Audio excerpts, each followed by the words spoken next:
attorney, kamusta na kayo nang gilapdosan sang laptop ni Sara? Okay ka na? Ito na naman, Sara, nagyaw-yaw na naman ang iyong abogado nga OJT. Sana sabi niya, bloodbath daw na ibig sabihin ni Sara, ay dugo daw ni Sara ang dadanak. Dugo ni Sara ang tatagas, kaya siya naman daw ang subject dito sa impeachment. Pero kung ating iisipin, alam mo, iniiba nila yung naratibo ng bloodbath. Kasi kung iisipin ng mga Pilipino, ang bloodbath is very bloody. Dinuguan talaga ba? Duguan, dinuguan, ganon. So, ibig sabihin, parang nagbabanta na naman siya nga kumatuloy ang impeachment niya, may bloodbath na mangyayari or may mangyayaring masama na naman or duguan talaga ang mangyari. So, pwede na naman gamitin yung sa kanyang impeachment ang pag-bloodbath niya kung saan ay parang nagbabanta. Kaya iniiba nila ngayon yung naratibo ng sinasabi nila, ibig sabihin daw ni Sara doon, dugo niya kuno ang tatagas. Bakit? Anong dugo niya? Dugo sa regla niya, dadalhin niya sa Senado? Diba? Tigilan nyo na yung mga naratibo nyo, dakpop na gidya sila ya. Huling-huli na talaga wala nang ididepensa ang mga defense team ni Sara. Kaya kung mapansin mo, ngayong araw, ang kanilang hearing dito sa impeachment ni Sara, wala gidya gaya buring-buring. Buring talaga, alam mo bakit? Kasi yung mga defense team ni Sara ay kaluoy. Kaluoy sila ya. Nangita na lang sila technical error kasi hindi nila ma-deny na nagbanta si Sara. Alam niyo bakit hindi nila ma-deny? Kaya once di-deny nila, i-play na naman yung video na nagbabanta, nagyaw-yaw si Sara nga patayin ang Pangulo. Patayin si First Lady, si Romualdez. Matibay na ebidensya, araw-araw mapapanood ng mga tao yan na nagbabanta si Sara dun sa video niya.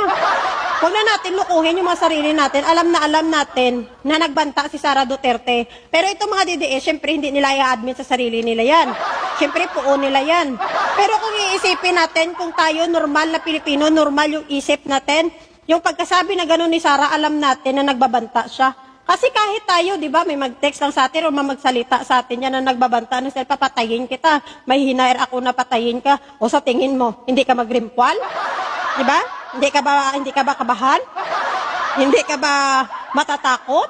Hindi ka ba mangangamba? Siyempre mangangamba ka. Pero dahil poon mo si Sara at ang mga Duterte, okay lang, pikit mata na lang yan. Hindi nagbanta. Pero kung si BBM siguro nagsabi ng ganyan, siguro ara rimpwal nila wagas. 'Di ba? Napaka-unfair, no? Napaka-unfair ng mga Pilipino. Pag hindi nila gusto, pag binantaan, wala lang sa kanila. Pero pag yung mga puo nilang nagbanta, palakpakan pa nila. Pumapalakpak, masayang-masaya, happy-happy pa sila yan, parang nagbi-victory party sila. Every time na marinig nila ang kanilang mga puo na papatay yung puo nila, pumapalakpak sila. Diba? Kahit nga isama sila sa impyerno, pumapalakpak din sila. Kahit nga mag-rape joke pa yan, pumapalakpak din sila. Diba? Ganun kakulto-kulto talaga itong mga DDS na ito, na kahit alam nilang mali, pinalakpakan nila. Diba? Kaya sa itong naratibo nila na sinasabi nila dugo ni Sara ang dadanak, istoryahe. Alam namin na binabago nyo yung naratibo kasi baka pwedeng magamit sa impeachment ni Sara nga talagang violente talaga siya. Tandaan natin si Sara Duterte ay Vice President ng Pilipinas, pangalawa sa may pinakamataas na posisyon sa bansang Pilipinas. Ang kanyang pagbabanta sa ating Pangulo ay maaari at may posibilidad. Bakit? Kasi siya ay may kapangyarihan at may pera. Yung sinasabi nila na pinagbantaan si Sara Duterte ng Pangulong Marcos, paano? Anong benefits ni BBM kung matigi siya? Wala. Diba? Pero siya, pag tinigi niya si BBM, may benefit siya makukuha kasi pwede siyang maging presidente. Diba? So yung mga drama niya, kaya nga ininbitahan pala siya ng NBI, nagpapatulong ang NBI sa kanya para imbestigahan ang nagbanta kuno sa kanya. Hindi nga siya sumipot eh. Pinadalhan siya ng letter ng NBI kung saan para tulungan ng NBI na imbestigahan ang nangyari sa kanya. Hindi nga siya sumipot eh. Kasi paano siya sisipot? Kay guni-guni lang man niya yun. Gawa-gawa niya lang man yung kwento na yun na may nagbabanta sa kanya. Diba?